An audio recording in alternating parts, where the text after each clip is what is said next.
Giant Size Werewolf, Issue 4.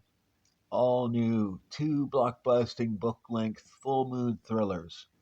Panic in the La Brea tar pits as Night Beast battles Night Stalker, Morbius, the living vampire. Extra. Macabre mystery confronts the werewolf on the night the moon dripped blood. It was the most deserted alley I could find this close to nightfall, but no matter where I went, I couldn't hide from the moon, or the pain which seized my gut and wrenched it into knots of twisted barbed wire. I'd been through it 100 times in the past, and barring death, I'd feel it again in the future. 3 times every month, to be precise. It was the future I worried about, because each time I felt my soul raped by the moon and my humanity buried under a tide of bestial instinct, I wondered at the pain which escalated with each month's transformation. How many more ordeals could I survive? How much more pain? How many times could Jack Russell die to make room for his hideous alter ego? And how long would it be before the change was permanent?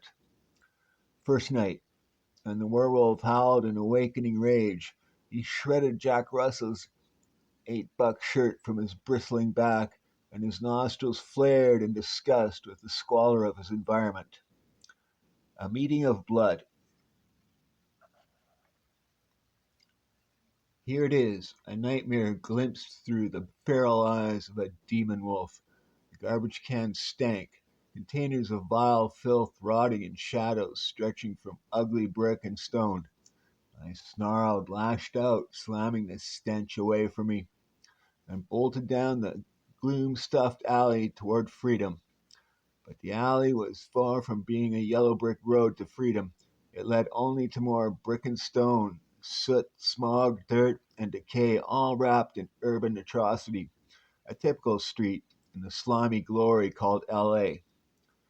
Says to him, if you don't lay down that cue real nice and slow, I'm going to make you wish you never picked it up.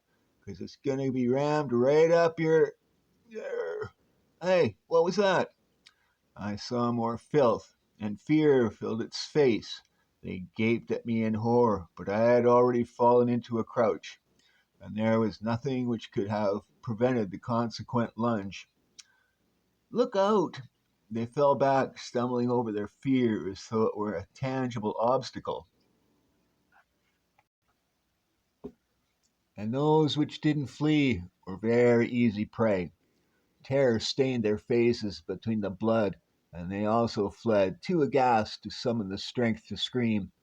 The werewolf watched them with attativistic disdain.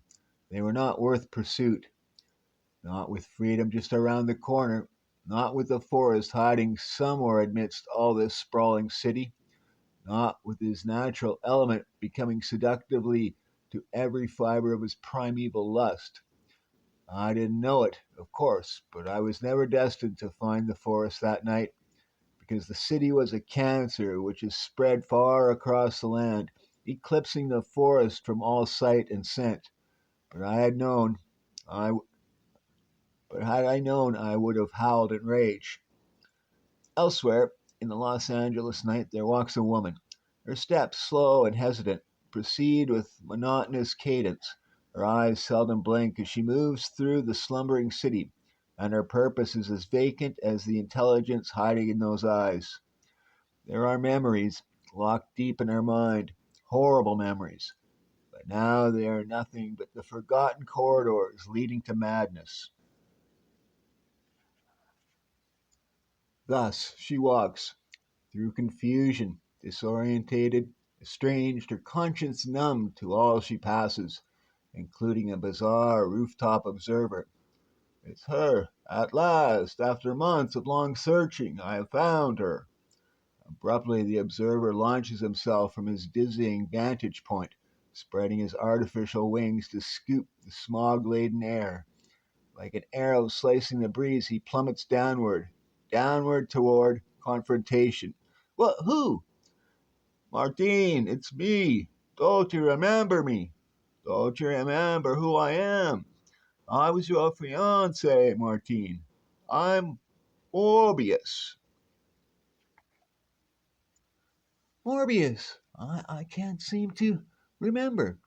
Martine, I was not always like this. I was human once. Surely you must remember me. The happiness we shared, the hopes, the dreams. No, I don't remember. I can't remember anything. You're in shock, Martine, from Damon's spell. He possessed your mind, but you're free now. Damon is dead. His control shattered. Try to remember, Martine. There was a battle between Damon and the caretakers. You escaped from it, and you've been wandering in shock ever since. It's taken me months to find you, Martine. Damon, yes, I remember him. Remembering his eyes, boring into my soul, sucking me dry. I remember him. And you must remember me, Martine. Look at me. Look at me, Martine. I tried to remember what I was. You loved me, and I you. We were happy, darling. I was a scientist. You even accompanied me to accept the Nobel Prize. But then, during the course of my experiments, I contracted a rare blood disease. You insisted joining me at sea, to be at my side as I attempted to cure myself in a shipboard laboratory. I injected myself with the enzyme extracted from the blood of a bat, but I failed to rid myself of the disease, Martine. The cure backfired with disastrous results. And rather than face you, I hurled myself from that ship because I knew what I might do to you. I knew what I had become. Knew that Morbius, the award winning biochemist, was dead, and in his place stood Morbius, the ghastly living vampire. Vampire. Yes, I remember now. All of it. Michael. Michael, please, hold me. Morbius weighs conscience and consequence against the weakness of his heart, and for a moment the living vampire hesitates, but only for a moment. Oh, Michael, it's been a nightmare. A long nightmare without end. There is a long silence then, a silence of reunion and hope, but also of helplessness, and the realization that the nightmare is not ended. I know, my darling, I've tried to stay away from you, to protect you from what I've become. But it's no use, Martine. I need you. I'm too weak to face my existence alone. I've struggled through isolation and despair, searching for a cure, for a path home to you. But there's no cure to be found, and I. It descends then without warning, a hollow pang spiking the center of his empty being, a fierce lust coursing through his veins like fires of ice. I. He has felt it before. This perverted drive for fulfillment. It is the only legacy of his desperate attempts to cure himself of disease. It is the bloodthirst. What's wrong? And when it strikes, the last vestige of Morbius the man fades, leaving room only for Morbius, the nocturnal predator. Why are you so tense? Michael, are you all right? Michael! Michael, the name pierces him and appeals to the faded vestige of his humanity, until he feels the need to shriek in torment. It reminds him of his identity, and coupled with a supreme effort of will, it conquers the thirst. Yes, I'm all right, Martine. I just need to clear my head, walk for a while. And thus together they walk through a dark landscape of crowded buildings, seeing nothing but their shadows cast over a bleak and barren plain of loneliness and despair. Where are we going, Michael? What will we do? I don't know, Martine. The werewolf was mad, and there was nothing I could do about it. The night had almost passed, and still the forest eluded him. hidden somewhere beyond this gritty jumble of concrete. He had ranged the city far and wide, and now the frustration had become a seething desire for violence. If he could not find precious freedom, he would vent his anger in savagery, using my hideously transformed hands to slay, and to slay the very first thing which crossed his path. Michael, well, what is it? I don't know, Martine, but behind me, quickly, before it decides to spring. I collided with my foe, slamming him back toward the street, and felt a rippling thrill of satisfaction at the brittle sound of his head impacting with pavement. But my exultation quickly evaporated as he drove his feet into my gut, flipping me into a catapulting somersault, which abruptly terminated with the same jarring pavement. Queasy from forcibly expelled breath or not, I scrambled to my feet, only to learn that my foe had done likewise. Michael, run, don't fight him. The woman's shrill scream sent a crimson wave of rage through me. I felt my hand dart forward, but it was the werewolf's talons which ripped a swath through pallid flesh and livid blood. My foe reeled back and crumpled in a stunned daze. He was vulnerable now, and the werewolf stalked toward the kill. No, you can't kill him. I won't let you kill him.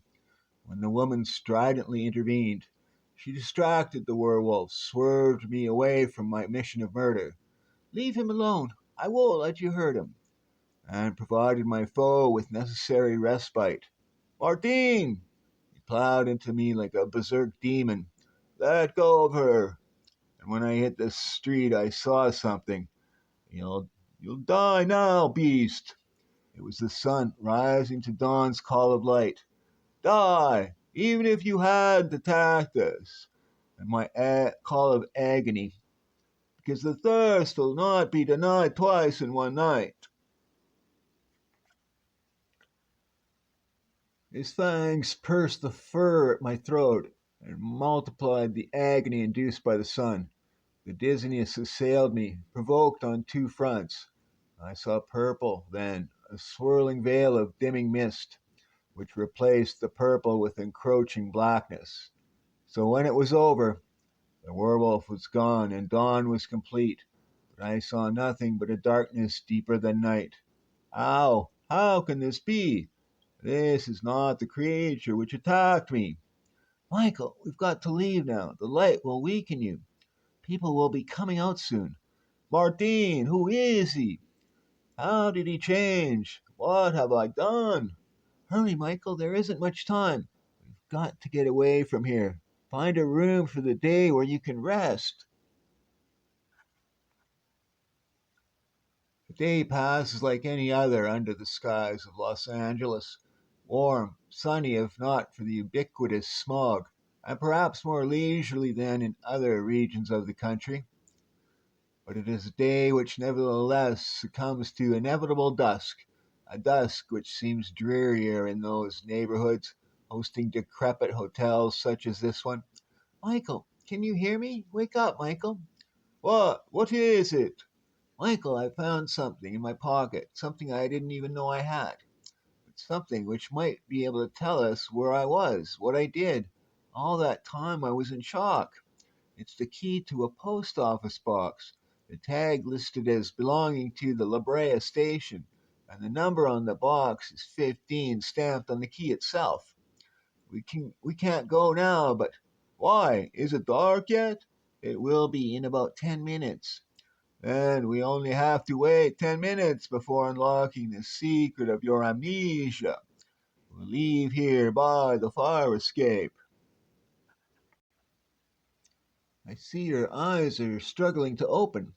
I heard the words dimly through a thick sheet of black glass, then more loudly as the glass cleared and vanished. So now that you're finally awake, would you mind telling me who you are? You had no identification whatsoever on you. In fact, you didn't even have a shirt. How long have I been here? Since this morning. Mr. Garrity brought you in, said you were lying in the street in front of his store. Would have lost a lot of blood. Looked as though you'd been bitten by a stray dog. The only way you can avoid getting rabies shots is if you can describe. Forget that. What time is it? Just after 6. Is it dark yet? Just about. Which reminds me, I might as well close the blinds. She was too late. Nice moon out there tonight. Say, you never did tell me who you are. There, all set for that. Huh? Second night. The nurse wasn't the only one to be surprised. No, oh no! And the werewolf didn't much care for surprises, especially ones which were stuck in his arm. So he ripped the intravenous tube from his matted fur, vaulted from the hospital bed. Help! Somebody help! And took a back seat to no one, as he abruptly declared himself an outpatient in no uncertain terms. Ah! The hospital was alien to him, a place of harsh lights and bright white sterility, starkly contrasting with the sylvan beauty of his beloved forest. What in the... And therefore a place to leave as swiftly and directly as possible. Look out! He's berserk!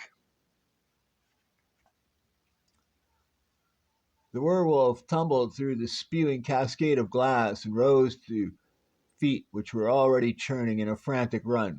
Soon the glaring hospital would be little more than a septic memory. And I never did tell the nurse who I was. But whatever answer I could have given her would have been only half truth. It is 6:30 at the LA Brea station of the Greater Los Angeles Postal Service. The doors here are locked at 5.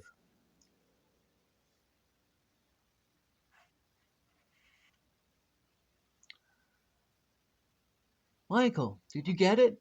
What was it? This, Martine, a single sheet of paper, which will act as a map of the road to salvation. What are you talking about, Michael? A map to... An equation, Martine, a complex biochemical formula. It's too complicated to immediately decipher, but I recognize enough of its elementary components to know that it closely parallels my own previous research. Don't you see, Martine? It's the cure. The cure I've been racking my brains to find. The process for reversing my affliction of quasi vampirism. Come on. We've got to get to a light. Back to the room you rented so I can study the formula. And then. But where did it come from, Michael? If you couldn't develop the formula, who could? What does it matter? Perhaps Damon gave it to you to bribe you into servitude. Or the caretakers. They were certainly far more scientifically advanced than anyone on Earth. But it doesn't matter where it came from, Martine. It's enough that we have it. It means we'll be able to live together again without fear of the night. And it means even more than that. It means that you cared about me, despite what I am, even though you didn't know what you were doing. No one can ask for more than that, darling. No one could need more than that. The werewolf had crossed the scent 3 blocks from the hospital. It had enraged him and filled him with a bestial lust for vengeance. It was the scent of a foe, the one who had held him down under the burning rays of the rising sun, the one who had stolen his blood and perhaps locked him in the hated hospital so far from freedom. I, I paused where the scent was most pungent, and my lupine nostrils flared at its foul stench. But my foe was nowhere to be seen. So I resumed my pursuit of the increasingly fresh spoor, determined that it could halt in a congealing pool of bright blood. But are you sure it will work, Michael? Sure enough to follow myself, the first feeling of elation of experience since the experiment aboard ship. Besides, other than a huge dose of horror, I haven't got much to lose. Or would you say... I found him and lunged. What? But my foe was agile and quick enough to shove his female companion out of danger in the same movement which evaded my assault. The werewolf was resilient, and even if his lunge ended only in disappointment, he was ready to spring back with renewed effort. Leave us before the thirst once again overcomes me. I know you're human and innocent, so you must understand me. There's no need to. But the werewolf was opposed to amnesty and decided to reject it. We grappled in desperate, savage combat. Each of us scrabbled at the other's face and chest, frantically seeking a death grip, but sustaining nothing more than a deadlock, until the werewolf managed to clamp his talons on the neck of his foe's costume and ripped. His foe didn't appreciate the gesture. No, the formula! And somewhere he found the superhuman strength to let me know about it. You fool! I can't let it. The werewolf had been on target this time, even if he hadn't calculated the consequences of the resultant impact and momentum. No! Not to mention trajectory. The werewolf was the first to recover from the plunge and wasted no time in hefting his foe over his head. Even he was surprised at the negligible effort expended in the undertaking. Due to the hollow structure of Morbius's bones, the living vampire, like a bird, is nearly weightless. But of course, he didn't pause to ponder it. It came from nowhere and shattered my skull like crisp eggshell, spawning a sea of crimson starbursts before my eyes.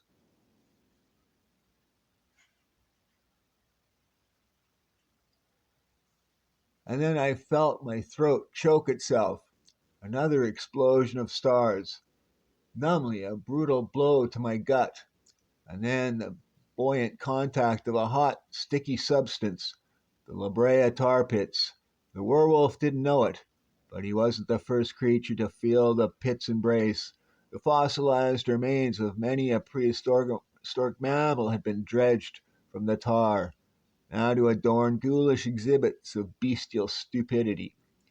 The tar was not as hot or viscous as it once it had been, but it still bubbled like a slow motion quagmire and was more gooey than gummy. In short, the werewolf was sinking in a filthy version of quicksand. But it looked like he might escape suffocation after all and succumb to a more immediate mode of death. Michael!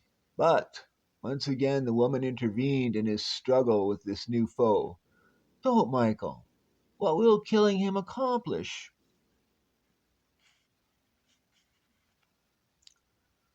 But the formula, Martine. Because of him, it's gone. Ripped from our grasp in a single moment of senseless violence.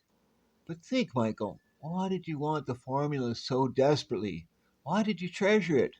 Because it meant an end to murder, an end to this enforced spree of violence and death.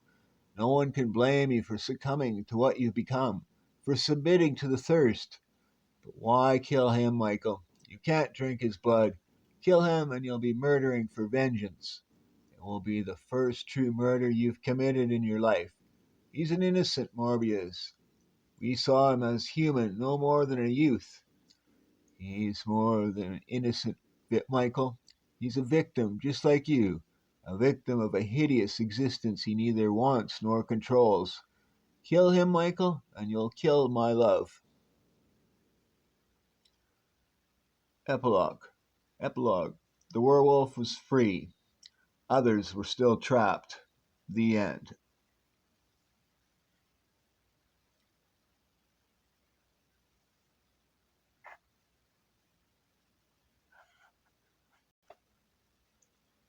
Stan Lee presents Werewolf by Night.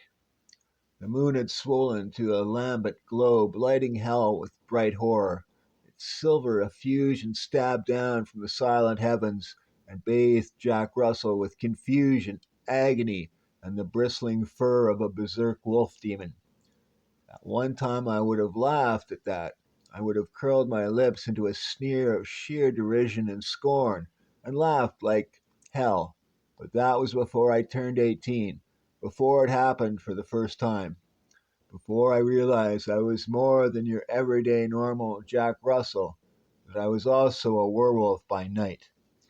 But even so, I was soon to learn that there are far worse things in this world than being transformed into a wolfishly snarling ball of fury, that even greater horrors stalk the night, such as those which appeared when the moon dripped blood.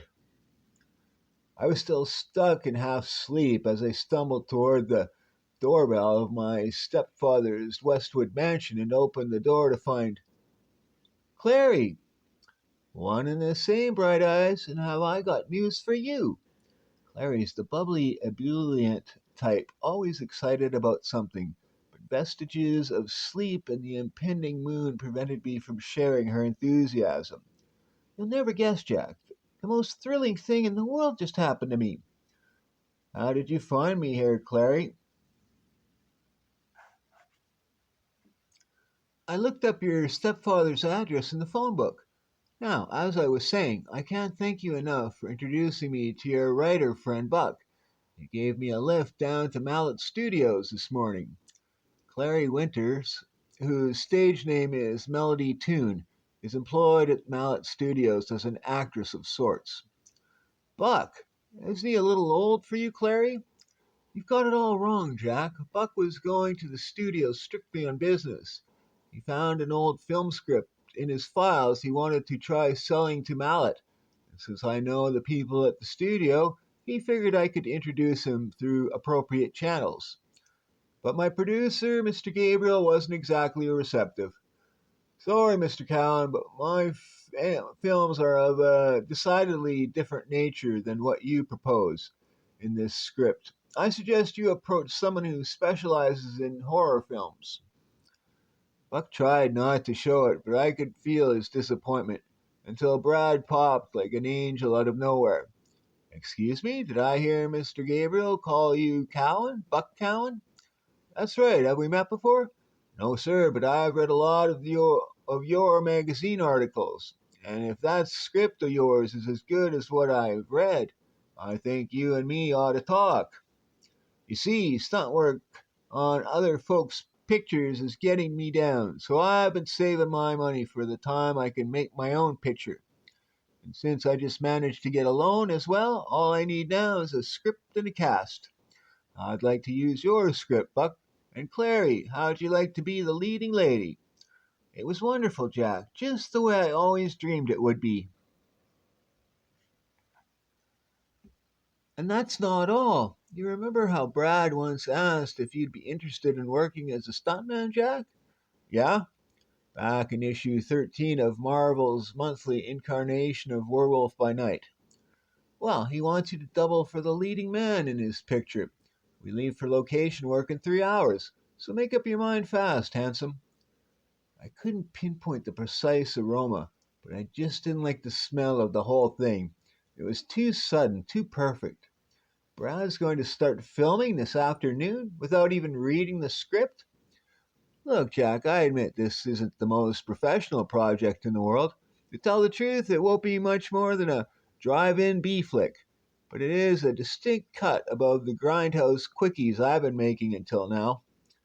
Brad's got to work fast. He hasn't got much money, and he's due back by Monday. He can't quit his job at the studio until he's sure the new endeavor will pay off. Besides, he trusts Buck. He believes in Buck's ability on the basis of what he's seen before. Now, you trust Brad enough to gamble a weekend up in the mountains having fun? If it was up in the mountains, as Clary said, far from innocent people, I figured I could slip away at night without too much trouble. Besides, it was true. I didn't have much to lose. I guess so, Clary. Great. We'll have a ball, Jack. You'll see. Meet us at the studio Lot C by noon. And be ready to roll, superstar. So long, Clary, and don't blind yourself with the visions of the bright marquee lights. I closed the door on Clary, brushed my teeth and hair, and hit the studio just before noon. Fancy bit of luck, eh, Jack? Selling a moth eaten script from years ago? and now going along for the ride to squeeze a true experience article from it. Yeah, congratulations, Buck. But as soon as Buck managed to maneuver me off to the side, he dropped his starstruck pose and slipped into a suit of somber. Buck Cowan's my best friend, and he knows everything about me. Are you sure it's wise to do this, Jack? I checked the calendar, the one with the lunar progress chart. It'll be cool, Buck, long as I watch the sun. Besides, I'd rather be in the isolation of the mountains than here in town when it happens. Hey, come on, you two, we're ready to hit the road. The film was to be shot near a small burg called Serenity Springs in the Calenti mountain range. It was north of LA, east of Bakersfield, and about 4 hours distant. Buck and I shared the lead truck with Clary and Brad. Brad wrangled a dude I knew next to nothing about, but who seemed to be affable enough. Oh, Buck, I got a chance to read that script of yours this morning. I like it a lot. Of course, I'd originally planned on Western, but even before I ran into you, I decided to switch to a horror film, especially one like yours, where the good guy turns out to be a monster in the end. Buck flicked a guilty glance in my direction. I could tell he was biting his tongue. But what the hey? He'd written his twist ending years before he'd met me.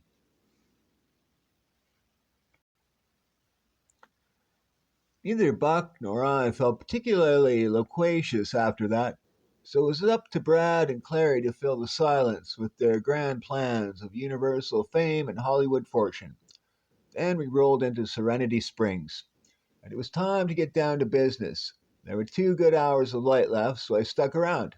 Small place, all right. If I didn't know any better, I'd say it was a ghost town. Yeah, and I don't see a restaurant anywhere, just when I'm getting a caffeine fit. Buck spotted one of the natives and decided to plead his case of addiction. Excuse me, can you tell where we can get a cup of coffee around here? I said, can you direct us to a restaurant, a diner, coffee shop? No restaurants here. Not anymore. No need for restaurants. What do you mean there's no need? Don't you eat around here? But the man just kept walking as though he'd already forgotten that Buck even existed. Buck didn't have much of a chance to grumble, though. Hey, Brad, there's no one in the hotel, not even a desk clerk. And the lights don't work. There's no electricity. I had to say one thing for Brad Wrangle. He was determined. That's okay, Jake. We don't need the town's electricity. We got our own generator in the third truck and our own lights. Come on, Jake. We'll start by shooting one of the action scenes at the edge of town. The rest of the crew will have things set up here by the time we get back. We reached the edge of a cliff, and the way Wrangle explained it, this stunt job was the easiest thing in the world. Now, this scene isn't really in Buck's script, but we need some action. You see, Jimmy up there, tying a rope to that tree branch? You're going to swing on that rope, Jack, and pretend like you're kicking a bad guy off the edge of that cliff. Can you do that? I said sure and took my place on top of some crates, which would give me my swing momentum. Now remember, Jack, you're not going to really kick Eddie. Your, your swing will carry you out over the edge of the cliff and back again. So wipe the sweat off your palms and don't let go. Eddie, we'll pretend you connected, and then we'll cut the film and splice in a shot of a dummy going over the edge. And don't let Frank's gunshot startle you, it's just a blank. I never realized how long it took cameramen to get ready, almost as long as rock groups take to tune their guitars and adjust their amps. I was starting to get nervous watching the sun creep toward the horizon, but finally Brad shouted, You ready, Jack? All set. All right, roll the cameras. I launched myself from the crates and sliced an arc through the air straight toward the bad guy. I caught a glimpse of the gunman in my peripheral vision. And then I was out over the edge of the cliff, with the bad guy behind me reacting as though I'd clipped him right across the jaw. The shot sounded definitely.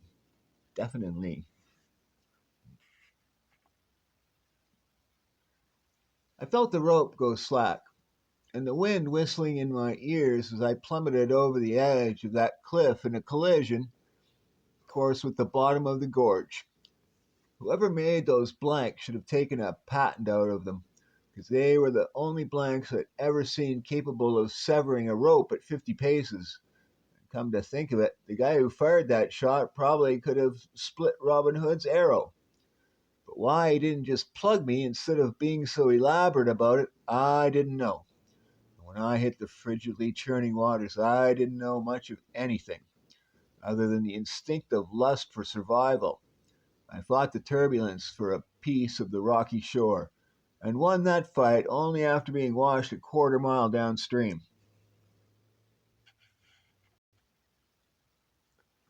Funny thing, here I just come within that proverbial fraction of an inch of death, and all I could think about was how it was starting to get dark.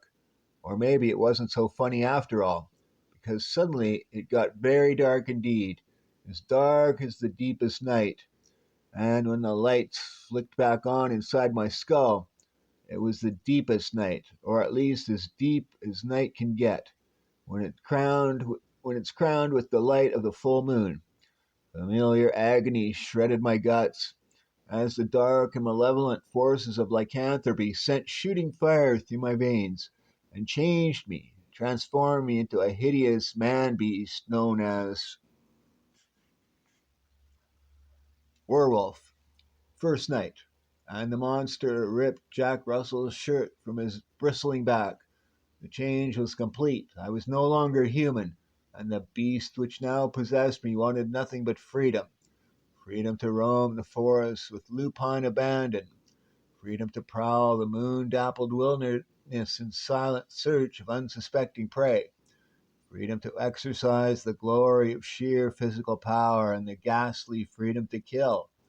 The werewolf reveled in it, triumphed in the atavistic thrill of bloodletting, and Jack Russell had absolutely no control over what was happening. In the morning, I would be sick. Buck, have you found him yet? No, Clary, and everyone else is missing now. What? What do you mean? See for yourself. Nothing but empty trucks and buildings. Somewhere between the time we went to see what was keeping Jack and Brad and when we decided to search the town, the entire film crew has disappeared. I've looked everywhere in this town and I can't find Jack, Brad, anyone. Unless they're hiding in one of the buildings, they've vanished. Maybe they formed a search party to look for Jack and the others. It's possible, Clary, but I doubt it. When we reached the cliff, everyone was gone, even the cameraman. So who does that leave to come back here and report the disappearance to the rest of the crew? Oh, I've got a sinking feeling that blam, blam. Come on, Clary, those sounds came from behind the hotel. It looks like Frank. Oh my God, it's horrible. What happened to you, man? For God's sake, what happened to you? Couldn't go through with it. Tried to stop it. The sacrifice. What sacrifice? What happened on that cliff? Where's Jack? Tried to save him. Maybe he died anyway. Get away while you can. You're not making sense. Tell us who did this to you. The others. Like me. We were wrong. Never should have let them change us. Not worth it. For any price. For any amount of power. You must get away. Get help and stop them. Stop who, man? Who must we stop? Here, take this to stop them before a sack of. Buck, is he dead? I'm afraid he is, Clary. I could try massaging his heart, but I don't think. Oh, Lord, no.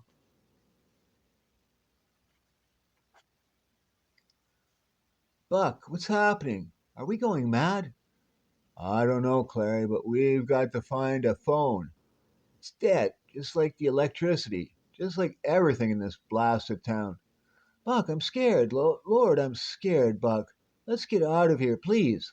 Let's just take one of the trucks and drive out of here as fast as we can, Buck. We can't leave Jack here. If only we had some clue. Wait a minute. That piece of paper Frank handed me. I've got it right here in my pocket. So dark here, I can hardly make it out. Let's see. It says, when the moon. Clunk.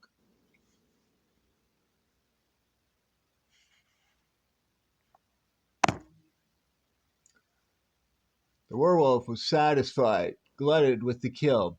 He would be content to lope through the forest until dawn.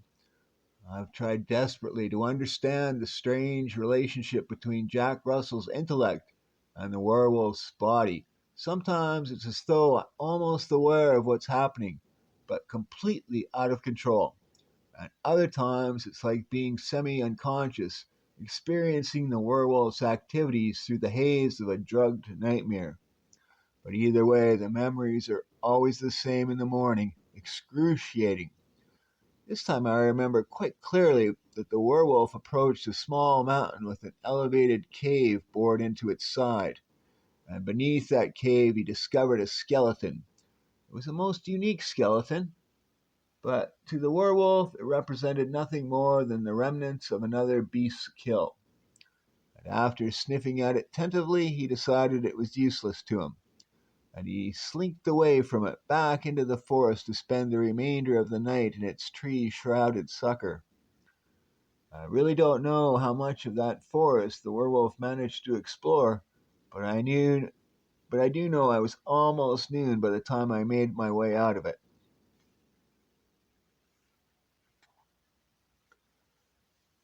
It was late afternoon by the time I found the town, but for once I had a good excuse for my prolonged absence. In fact, I had a reason for chewing out the dummy that loaded that gun with live cartridges instead of blanks. If I could find anybody around to chew out, that was. I figured they must have organized a search party and gone looking for me, so I elected to wait in the hotel until they returned. That's when I discovered the sheet of paper on the hotel floor and grew curious. Curiouser and curiouser. When the moon drips blood, the demon of darkness and death shall rule the earth. We need fear, nothing, something ourselves, only when evil, beware, evil will the earth tremble and devour us all. And even more curious when I discovered the trails of slime leading out to the hotel doorway. Most curious of all, the abrupt memory of the skeleton discovered by the werewolf during the previous night.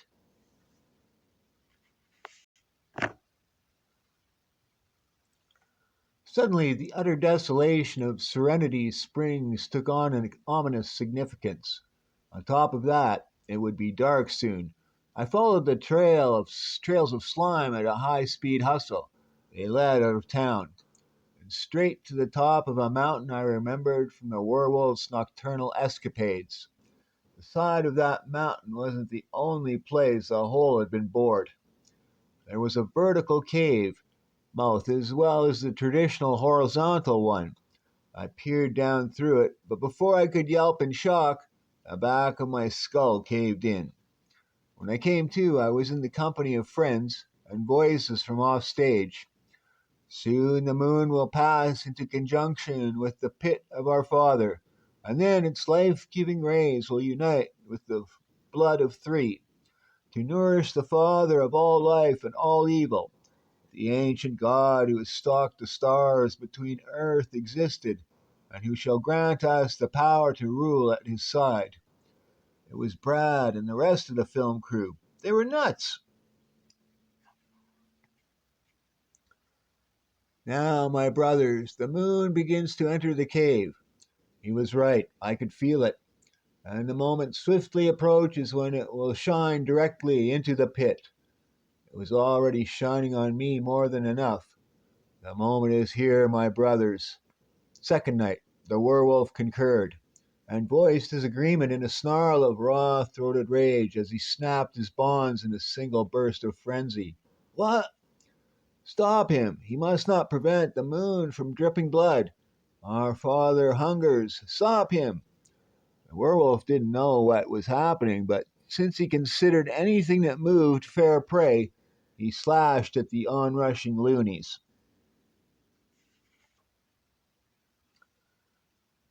But even he was slightly startled as slimy tentacles burst from the slashed robe front to snake toward him. Our father has not been nourished since the last cycle of the moon. If he is not appeased, the very earth shall quake with his fury. We must stop the beast." But even as the tentacles slithered around the werewolf in a constricting hug of slime and sizzling pain, he'd instinctively discerned that the most effective defense was to slash the prehensile from his attackers' bodies. The Father has changed us, has reshaped us in his image, and granted us power over the lesser creatures of this earth. We must not fail him now. We must not allow the moon to pass from the pit.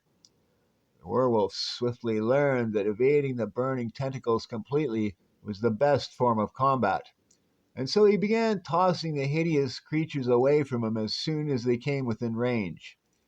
One such discarded foe slammed into the top of Buck's stake, snapped it, and then hurled down into the pit. Buck remained unconscious, dangling over the abyss, until the tentacled thing hit the bottom of the pit, and the whole cave went into a minor tremor. "No, our father has been awakened. He will be furious. He will demand the blood due him." The tremor grew until it started raining rocks from the ceiling, and the force of the quake shook Buck from oblivion. He squirmed his way to the edge of the pit and began working at completely freeing himself. Jack Russell would have been repulsed beyond words at what the werewolf did that night.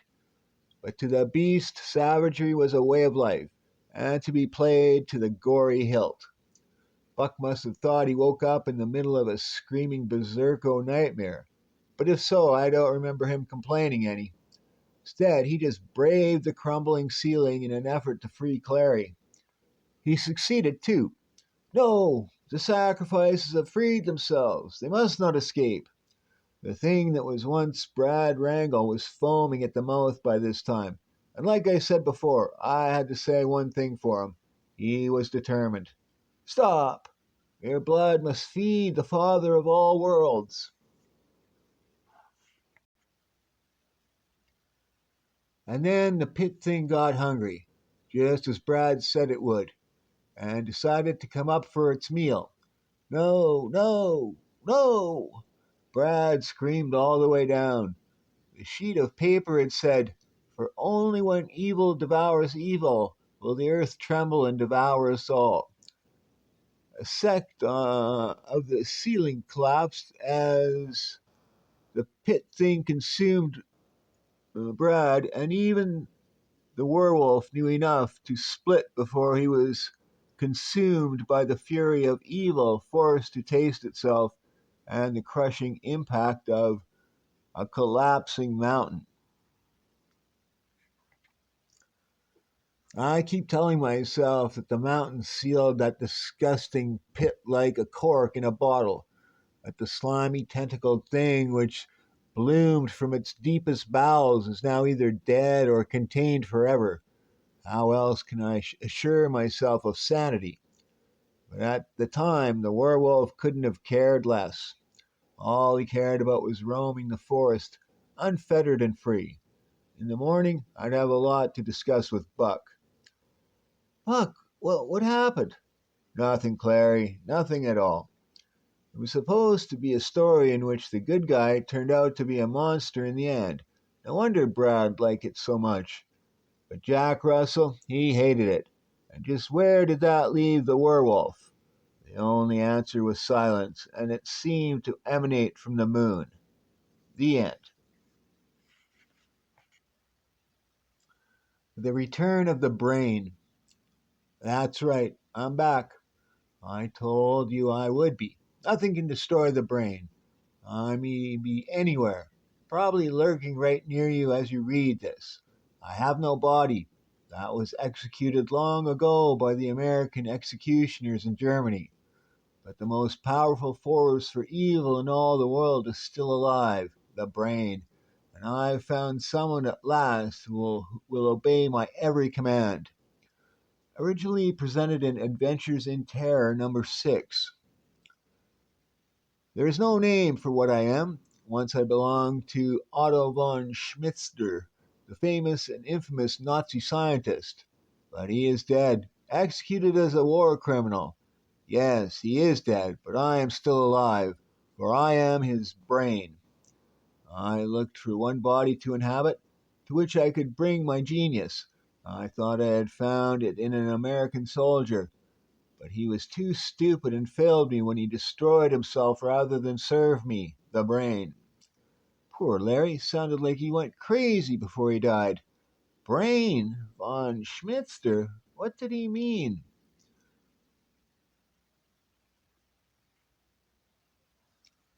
Haha, the brain is far too shrewd to lie idle.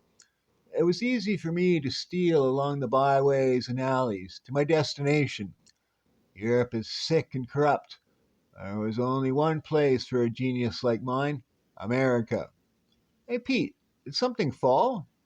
I heard it, but I don't see anything. Come on, let's get this baggage on board. Wonderful. Things, these big transatlantic airships, vast and roomy. Plenty of places for me to hide. Except one time. Ah, Edgar, that face! Well, where? What? I had to move quickly after that incident, although I don't think that woman was ever the same again. What happened, sir? I don't know. She screamed something about a face and then she fainted. Good grief, look at her hair. It's turned white. We landed at LaGuardia Field and I had the problem of getting off. I solved that by a simple little trick. What do you have in here, miss? Just a hat. A very cute number I picked up in Paris. Wait till you see it. Ah! It's a head. It's a moving, living head. Eee! While they tried to gather their dumbfounded wits, I got away again, hopping onto a truck. Where'd it go? Never mind where it went. What was it? I'll never touch another drop as long as I live after that. Luck was with me. That truck was headed for the one place I wanted to go, the laboratory of Gilda Spears, America's most brilliant young woman scientist. Here are your supplies, Miss Spears. Oh, thank you, boys. Just bring it in here, will you? Ha, this is perfect. Perfect. More luck. There were some specimens of heads on her shelves, made of wax. I took my place among them and sized up the situation. If I can project my genius into her mind, then I can make her do anything I want her to. But I must be careful. If I expose myself for what I really am, she will destroy me. I must will myself into her mind, slowly, until she's completely under my influence. Hours passed, days, weeks. I brought all the force of my genius to bear upon her, concentrating hard on her brain, subjugating it to my superior will. That's funny. I feel strange. My mind seems terribly tired. Ah, it's working at last. Now it is time. It's time. Those tubes, they're filled with valuable solutions badly needed by your country. You've worked on them for years. Destroy them. Destroy them. I want to ruin everything. And why not? Why not? Now sit down and write. Write to the embassies of the Iron Curtain. Tell them everything you know. Reveal your country's secrets. Write, write, write. Why should I do all this work for America? I don't get much money. The communists will pay me a lot more. Ah, at last, the brain has found a mind it can use as its own. Now, at last, I will realize my cherished dream to bring the world under the power of the brain using this duped female.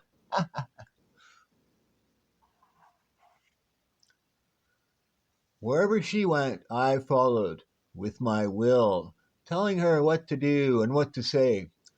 Here, evidence that Professor Emmett is a traitor. Emmett? He's one of our greatest scientists, Miss Spears. But he's a spy. He sold atom bomb information to the Iron Curtain. This is a terrible shock.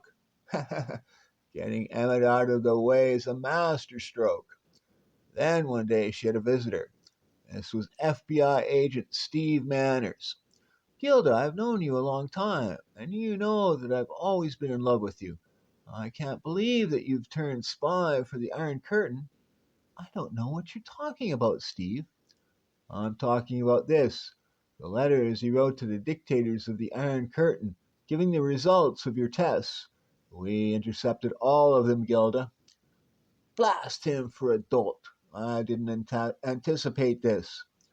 I told the government there must be some mistake. You couldn't have written these. Gilda, tell me that these are a fraud. Gilda, listen to me. Kill him. Kill him. Kill him. Kill him. Steve, you're all excited and upset. Lie down on this table, please. All right, dear, but it's just to prove that I have faith in you.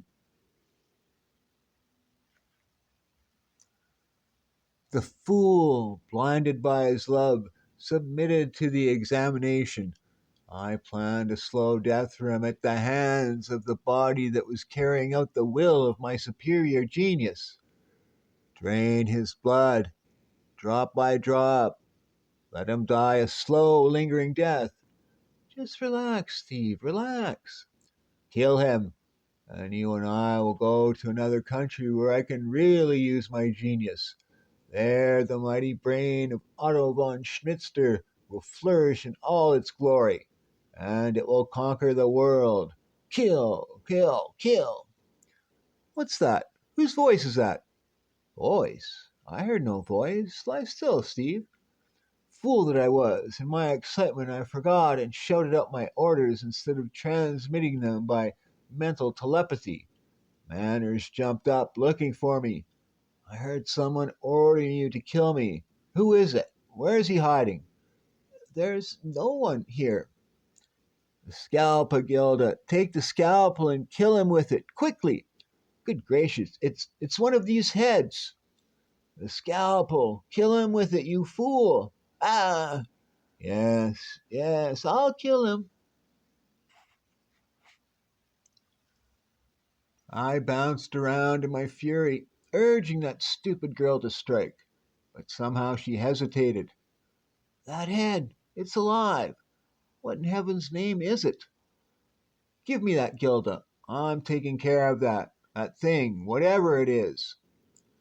Then began one of the weirdest chases ever seen on the face of the earth. Though he was frightened stiff, Steve Manners gritted his teeth and came after me. Oh, my head, what's happening? Devil, fiend, whatever you are, you've got to be destroyed. I tried to use my willpower to quiet him, but his mind was too strong. He kept after me with a relentless fury, a fury born of fear and hate. So you're responsible for all this. I'll finish you if I die doing it. Yes, yes, I'm the brain, the mighty brain. I'm too smart for you or anyone. Suddenly I tipped over a Bunsen burner in my mad flight around the room, and in a moment the lab was an inferno of fire and smoke. Gilda, are you all right? Ha ha! She's fainted. Now we'll all die.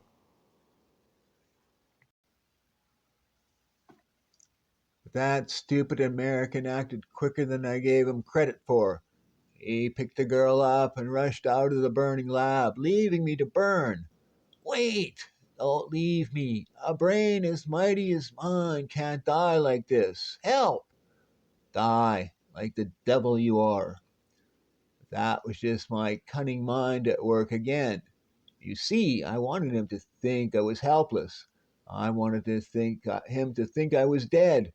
But the brain can never die. I'll go someplace else and find someone else to obey my will. Outside, Gilda came to at last. Steve, oh, what happened? The lab is on fire. What are you doing here? Don't you know, darling? Don't you remember? Remember? I seem to have been asleep a long time, for weeks. What's happened?